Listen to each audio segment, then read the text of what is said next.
Bonjour à tous, bienvenue à l'émission spéciale sur le projet de l'aéroport des Landes.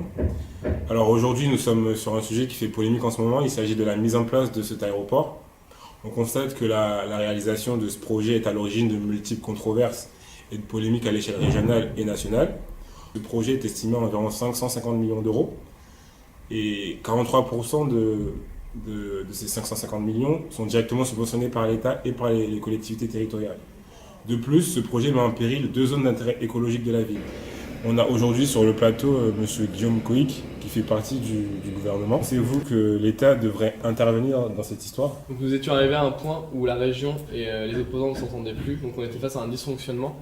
C'est pour ça qu'il nous a fallu intervenir pour que ce projet voie le jour, pour que la région ait la possibilité d'avoir un poids suffisant pour exister dans une Europe des régions.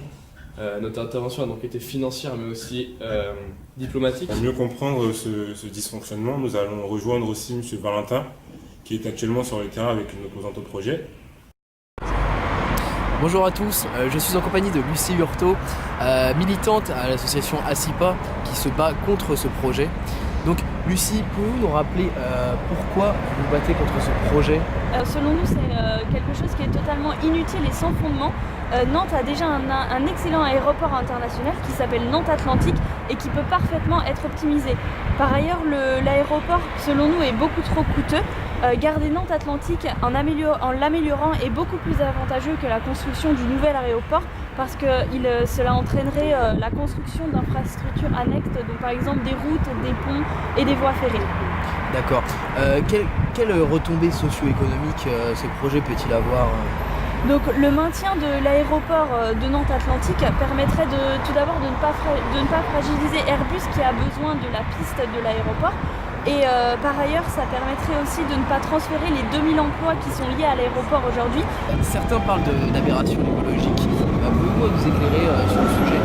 Alors d'après nous, donc, le projet est totalement contraire au Grenelle de l'environnement de 2007 parce qu'il entraînerait donc, une augmentation des impôts. On a également un impact négatif du transport aérien sur l'effet de serre. Et là, surtout, on a une destruction de 2000 hectares de terres agricoles bocagères et aussi une menace d'espèces protégées ou fragiles. C'était Valentin Finati en compagnie de Lucie Hurtaud. Je vous remercie. Suite aux déclarations des opposants, je voudrais savoir quel rôle tient l'État dans ce projet. Alors tout d'abord, cet aéroport fait partie de nos dépenses publiques.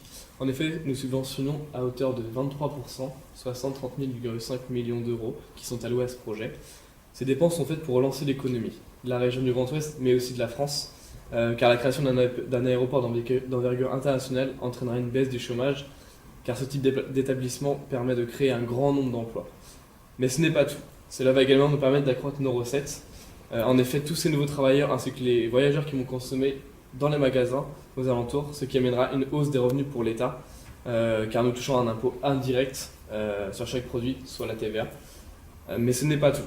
S'il y a plus de consommation, cela va dire que notre demande va augmenter, donc l'offre va devoir répondre à cette augmentation de la demande. Ainsi, les entreprises vont pouvoir embaucher, améliorer leur chiffre d'affaires, innover et donc devenir plus compétitifs. Ainsi, en ayant dépensé de l'argent public et donc en accroissant notre déficit, nous allons pouvoir le réduire sur le long terme grâce à l'impact de cet aéroport sur l'expansion de toute la région. Alors pour clore ce sujet, nous allons retrouver M. Valentin qui est actuellement avec la conseillère régionale. Bonjour Laura. Bonjour. Alors, quels sont les objectifs de la construction de l'aéroport de Notre-Dame-des-Landes? Alors, les objectifs du nouvel aéroport de Notre-Dame-des-Landes est un projet politique, économique et environnemental. En effet, l'actuel aéroport Nantes Atlantique connaît une augmentation très importante de son trafic.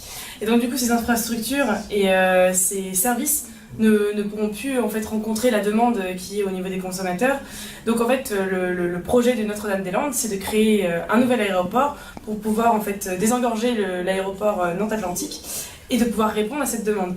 Le projet qu'on lance, c'est un projet d'envergure internationale avec des enjeux économiques très importants, donc beaucoup d'acteurs sont derrière nous pour nous soutenir. Alors, et à quelle hauteur les collectivités participent au financement de ce projet? Alors les collectivités vont participer à environ 115,5 millions d'euros.